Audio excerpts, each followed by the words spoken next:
Vamos continuar com as nossas conversas sobre as origens da civilização ocidental. E uma das características da nossa civilização foi, sem sombra de dúvidas, a invenção da escrita.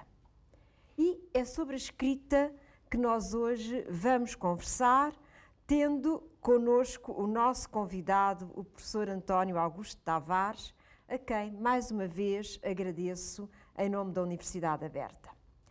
Sr. Professor, a escrita, nomeadamente a invenção do alfabeto, é uma invenção, sem sombra de dúvidas, da civilização ocidental, embora a escrita em si tenha ocorrido também noutros povos.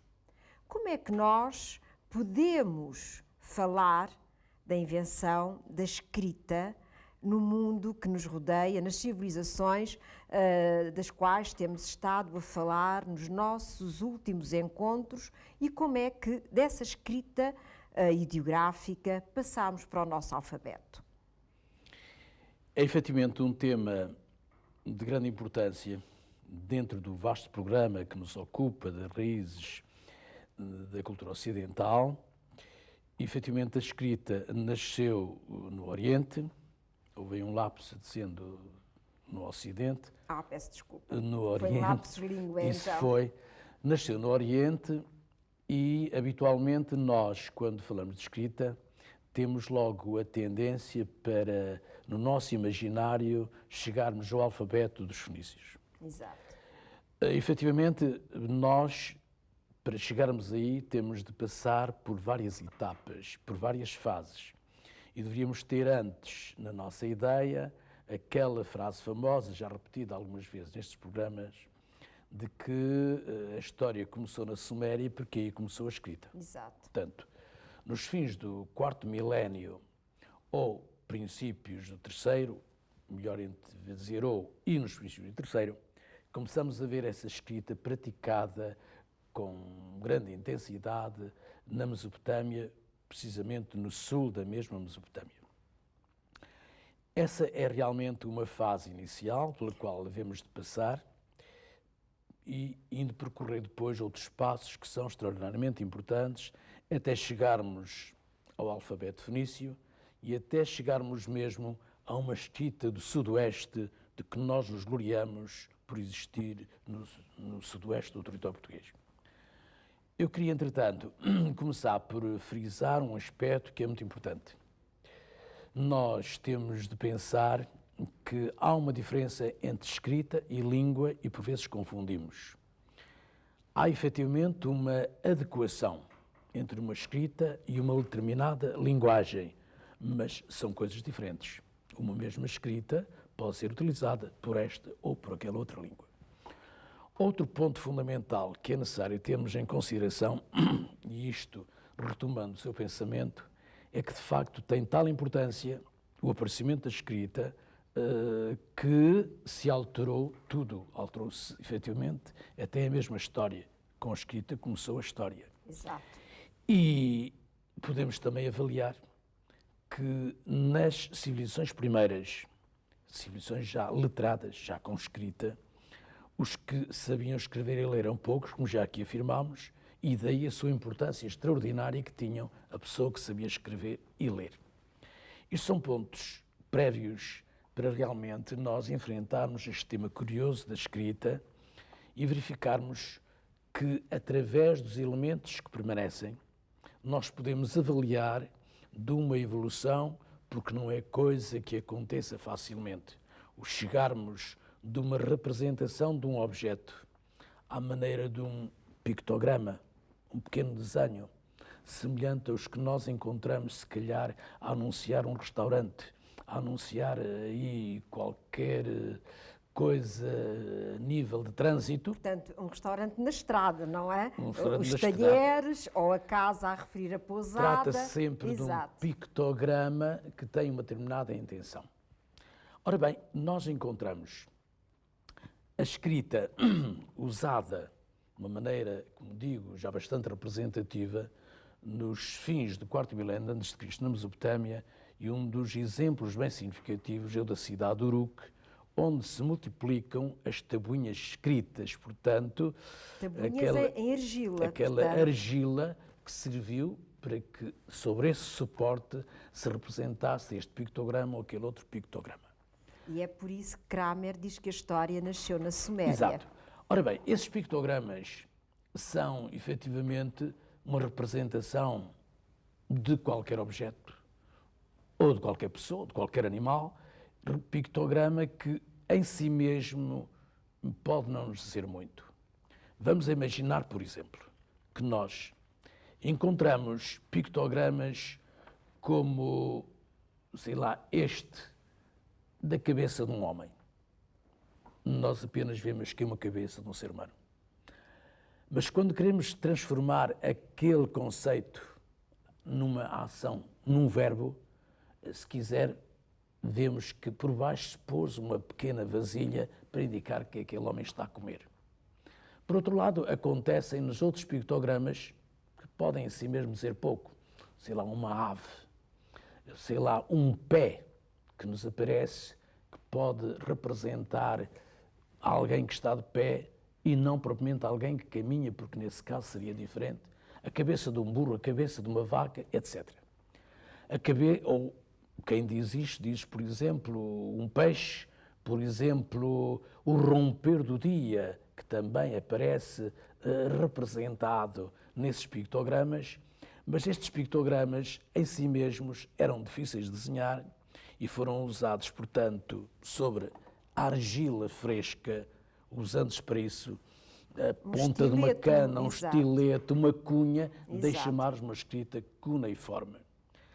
A verdade é que dessa dificuldade, em dado momento, houve necessidade de se utilizar uma escrita mais fácil e daí haver uma revolução nessas representações, passando numa orientação de tipo vertical para uma orientação que é horizontal. Horizontal e é estilizada, não é? E é estilizada sempre. Imaginemos, eu sei lá, a representação da silhueta humana, que em dado momento aparece transformada, a partir dos fins do terceiro milénio, numa silhueta desta configuração, até se chegar a uma evolução em que se usam sobretudo linhas retas, que são os pregos assim designados, até à última fase, onde nós temos a representação de um homem que não se parece nada com aquele pictograma, mas a evolução partiu daqui. Imaginemos uma mulher. Curiosamente, a mulher é representada por um triângulo púbico. Esse triângulo púbico que depois nos aparece nesta configuração. Mas quando nós pretendemos dizer que aquela mulher vem de umas regiões que estão por trás das montanhas, ou seja, uma escrava, nós colocamos realmente essa figura, esse esquema da mulher, portanto, o triângulo público e as montanhas também. Em seguida, nesta transição, eis-nos numa linha de tipo horizontal. E se passássemos daí, nós veríamos que, em todos os casos, as coisas acontecem mais ou menos desta maneira na Mesopotâmia. Portanto, passamos do desenho para a estilização desse desenho, partindo de um pressuposto vertical para uma evolução horizontal. Sim. E estilizada, que muito ou quase nada tem a ver com o desenho inicial, com o pictograma inicial. Exatamente.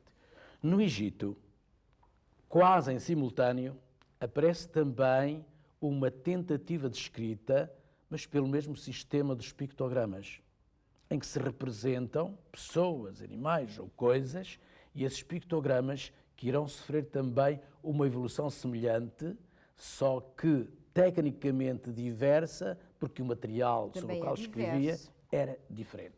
Não é? Sei era lá, o papiro. se nós víssemos, por exemplo, esta escrita, que aqui encontramos, deparámos com a figura de diversos seres, curiosamente, cada uma delas corresponderá mais tarde a uma letra, ou numa horizontalidade manifesta, ou então numa determinada verticalidade, que já não importa agora para aqui considerarmos para este objetivo o nosso programa. Claro que esta escrita egípcia, curiosamente, vai por vezes ser tão importante que, ao representar objetos, esses mesmos ficaram como amuletos. Amuletos, ou num sentido benévolo, num sentido de bênção, ou num sentido de maldição. Quando nós, por exemplo, vemos este amuleto, O olho, o que é, efetivamente, o Udjet, que é o olho de Osíris, pois nós vemos que aquilo representa, mais tarde, uma determinada letra, ou então esta cruz, este Ankh, que é o signo da vida. São amuletos que têm um sentido de benfazejo. Ora bem, esta fase é fundamentalmente paralela à da Mesopotâmia. Estamos praticamente no 3º milénio.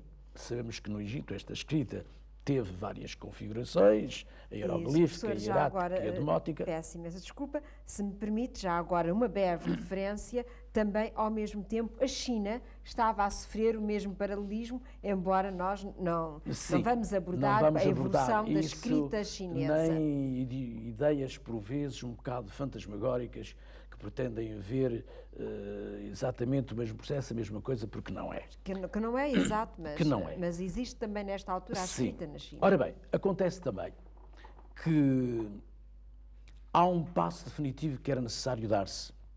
Era passar do pictograma para a letra. Sim. Isto é, da palavra para a letra.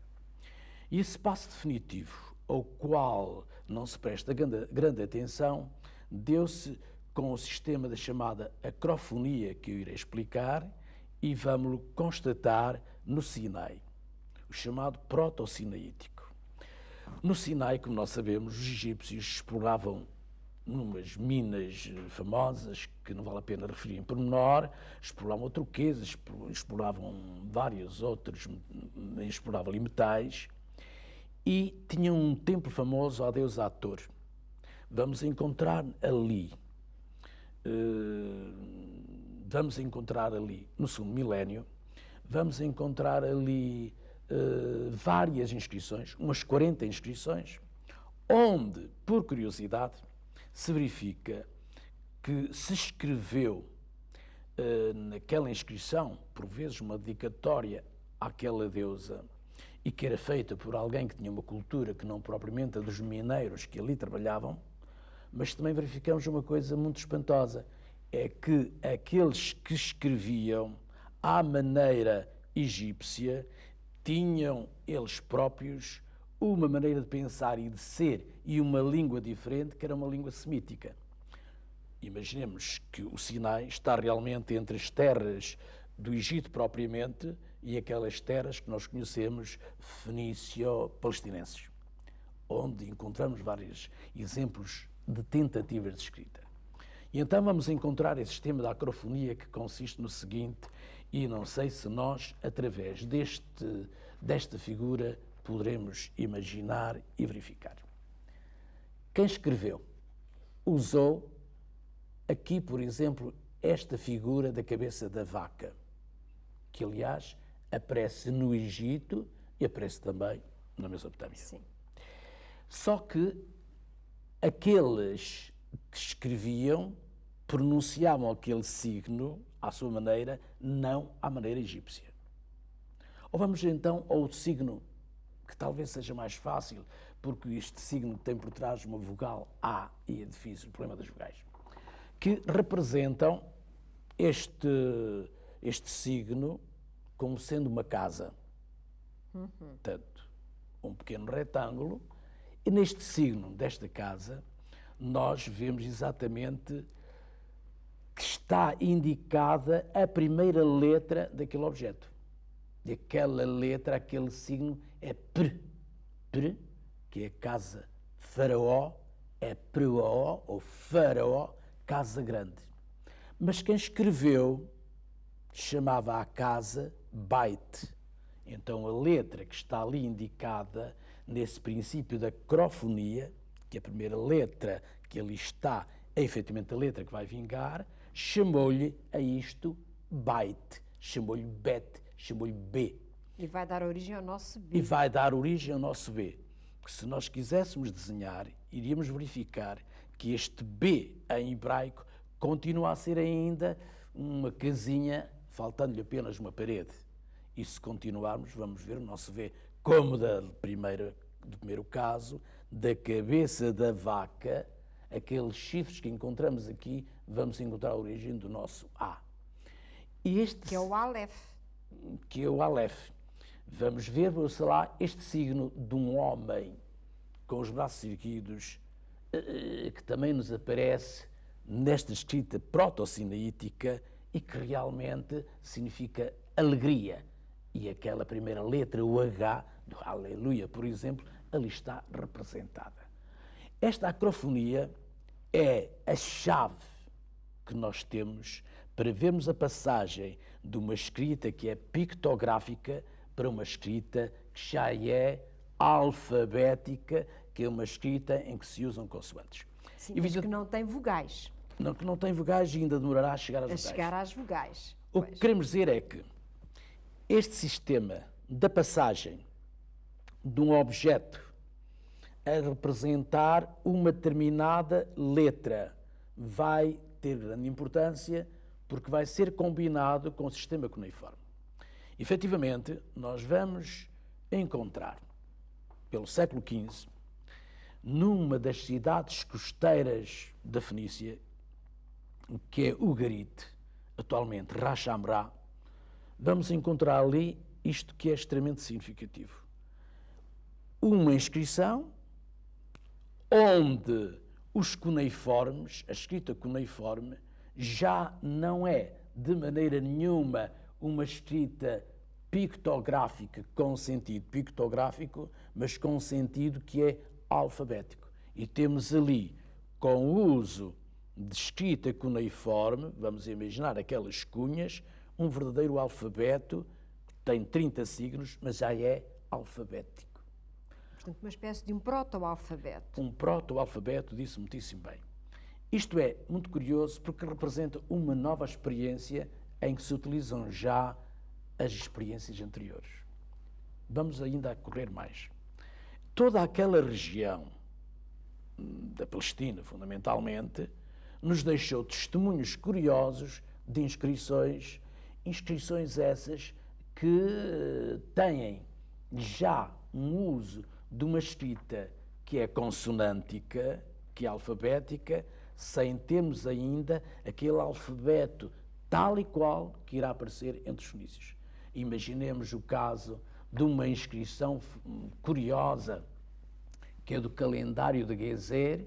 Vamos imaginar outra inscrição que se encontra, enfim, num túnel de Siloé, precisamente em Jerusalém, até chegarmos a um alfabeto completo, que é exatamente do túmulo fenício de Ahiron, em Biblos. Estamos aqui no século XI a.C. E aqui vamos encontrar já os 27 signos, 27 caracteres, e em alguns casos encontramos algumas deficiências que serão apenas 22, e temos aqui um alfabeto que não é ainda vocálico, mas é consonântico, mas é efetivamente o alfabeto. Tudo o que nós possuímos dos nossos conhecimentos atuais nos faz ver que, sem dúvida alguma, nós encontramos o alfabeto pela primeira vez no território fenício, e aí, designadamente, na cidade que então se chamava Gebel e que é a cidade conhecida por Biblos, designação que lhe foi dada mais tarde pelos gregos. Só para sintetizarmos um pouco, quer dizer, a evolução da própria escrita, que teve origem na Mesopotâmia e no Egito, pictográfica no seu início e com centenas, digamos assim, de caracteres, sim. vai se estilizando, vai diminuindo o número de caracteres, como nós encontramos nos proto-alfabetos sinaíticos, que andam à volta de 50, 40, para depois, com os fenícios, chegarmos a uma vintena de signos que são já estritamente consonânticos, exato, porque a língua, e daí a ligação que inicialmente tinha feito, da escrita com a língua, as línguas semíticas são essencialmente umas línguas consonânticas, como ainda hoje acontece com o árabe e o hebraico. Exatamente. Não é? Exatamente. Efetivamente, nós teríamos, portanto, o alfabeto ali.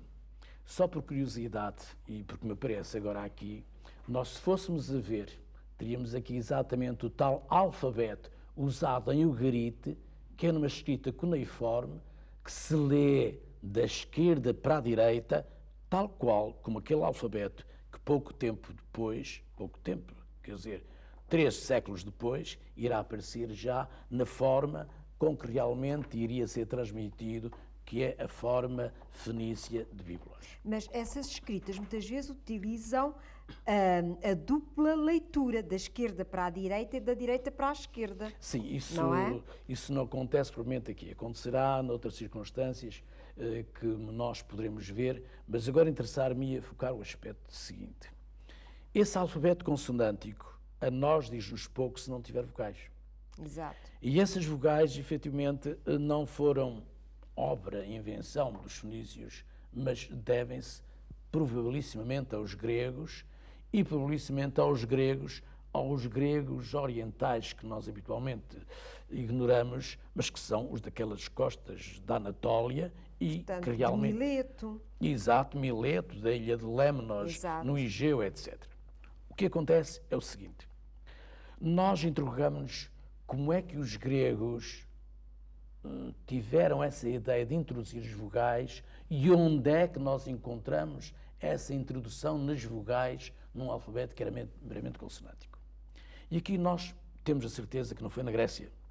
Os gregos, nas suas atividades comerciais, contactavam fundamentalmente com a zona de Ugarite, de que já há pouco falámos, onde aparece pela primeira vez o tal alfabeto cuneiforme, em escrita cuneiforme, mas com toda a probabilidade nós vemos que essas atividades comerciais que levaram a um contacto com os fenícios, com o alfabeto fenício, melhor dito, se realizaram não em território fenício propriamente, mas num território que já é da Síria, que é um território ligado aos arameus, um povo habitualmente desconhecido, extremamente importante, porque nós vamos encontrar ali elementos que aparecem depois no alfabeto vocálico. E uma das coisas curiosas até é esta.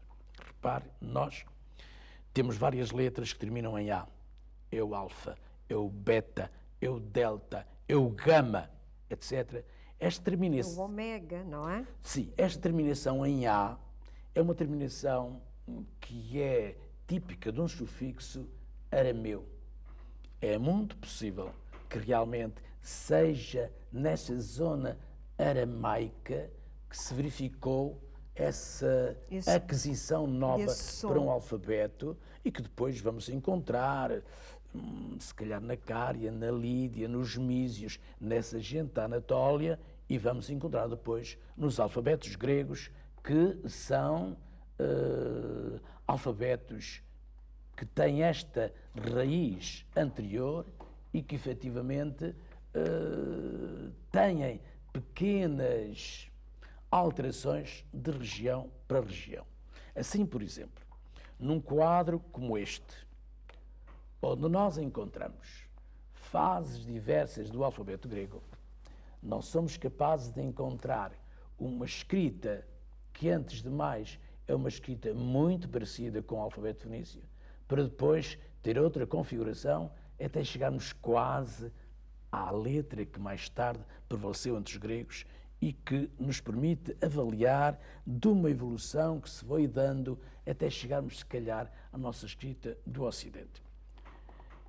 Permitir-me ainda apontar um outro aspecto curioso nesta evolução da escrita e nestes alfabetos de raiz fenícia, com as alterações, com o enriquecimento das vogais, que nós encontramos numa inscrição famosíssima que se encontra na ilha de Lemnos, uma inscrição famosíssima de Camínia, local onde se encontra, onde nós temos uma escrita, ilha de Lemnos, portanto no mar Egeu, uma escrita que é praticamente idêntica à que aparece entre os etruscos e uma escrita que se calhar tem grandes afinidades com aquela que nós encontramos no nosso sudoeste. Ou seja, uma escrita de base fenícia, com aditamentos próprios que lhe vieram da introdução das vogais, com alterações próprias que são adequadas à língua que vai usar aquela mesma escrita, até chegarmos às nossas inscrições do Sudoeste. Portanto, passando pelos etruscos, que Passando foi um pelos povo etruscos, que viveu na Península Itálica até ser dominado por Roma, não exatamente, exatamente. Mas este caminho que eu estou a apontar tem, obviamente, uma outra intenção. É nós verificarmos que esta escrita enigmática, não interpretada até agora do Sudoeste peninsular, é uma escrita que naturalmente supõe um determinado percurso, uma determinada evolução e uma escrita onde nós podemos encontrar paralelismos que não são diretamente de fazer com o alfabeto de Biblos, isto é, que não terão sido os fenícios que introduziram diretamente, mas uma escrita que chegou não diretamente através dos fenícios, mas mais ligada a outras influências, onde podemos naturalmente contar precisamente os etruscos. E onde podemos encontrar uma outra realidade habitualmente também desprezada, que é esta. Os etruscos, segundo tradições antigas, estavam ligados exatamente a esses gregos do Oriente, aos tirrénios, ao mar Tirreno e os etruscos. E se nós avançássemos daqui para um conceito que não é também fora de sentido, apesar de, porventura, alguns assim imaginarem, que Schulten defendia abertissimamente, ligando os tartécios, exatamente, portanto, os tartécios na Península Ibérica. Da Península Ibérica, exatamente a esses etruscos, éramos capazes de encontrar alguns caminhos, algumas hipóteses desses caminhos para explicarmos a presença numa escrita que acontece entre nós. Esta escrita do Sudoeste entre nós, que está representada em 81 telas, em 81 epígrafes, que são ordinariamente destinadas, sei lá, a figurar junto de um sepulcro, são, portanto, destinadas a algo que é funerário, é uma escrita que, como nós sabemos, tem merecido a atenção de muitos, tem ocupado a fantasia de uns tantos, tem permitido exatamente a criação fantasmagórica de muitos e tem permitido também trabalhos sérios para se poder interpretar. A sua interpretação não está ainda concluída. Mas nós vemos, por exemplo, através destas lápides que aqui aparecem, como somos capazes de traduzir algum destes signos que aqui se encontram em letras e podemos permitir-nos, se calhar, alguma leitura, talvez não a interpretação. Vejamos, por exemplo, uma que é extremamente interessante e que foi interpretada de uma maneira muito curiosa, muito poética, muito agradável, muito imaginativa e, se calhar, com seriedade, pela professora Nermin Falaschi, onde nos aparece a figura de um guerreiro, porventura heroicizado, e na sua inscrição à volta ela interpretou mais ou menos isto: tu repeliste emboscadas que te surgiram de improviso graças à tua sabedoria. Bem, eu vou apontar unicamente a última dessas inscrições conhecida, que é o Signário de Espanca, onde verificamos que a mão de alguém que sabia escrever com correção desenhou esse alfabeto fenício e outro, o aprendiz, escreveu também de uma forma mais titubeante esse mesmo alfabeto, porque era para aprender. Estamos numa escrita que, no fundo, aqui acontece, que tem uma ligação mediterrânica, de certo, tem uma ligação com o Oriente, mas os caminhos para cá chegar podem ser ainda um tanto ou quanto enigmáticos. Desconhecidos, não é? Nós estivemos, então, mais uma vez a confirmar de que do Oriente veio a luz, neste caso, do Oriente veio a escrita. Mais uma vez remontamos ao Mediterrâneo Oriental para conhecermos as raízes do passado da nossa civilização. Voltaremos mais uma vez para conversarmos com o professor António Augusto Tavares sobre outros povos, outras culturas e outra parte da nossa história antiga. Muito obrigada a todos.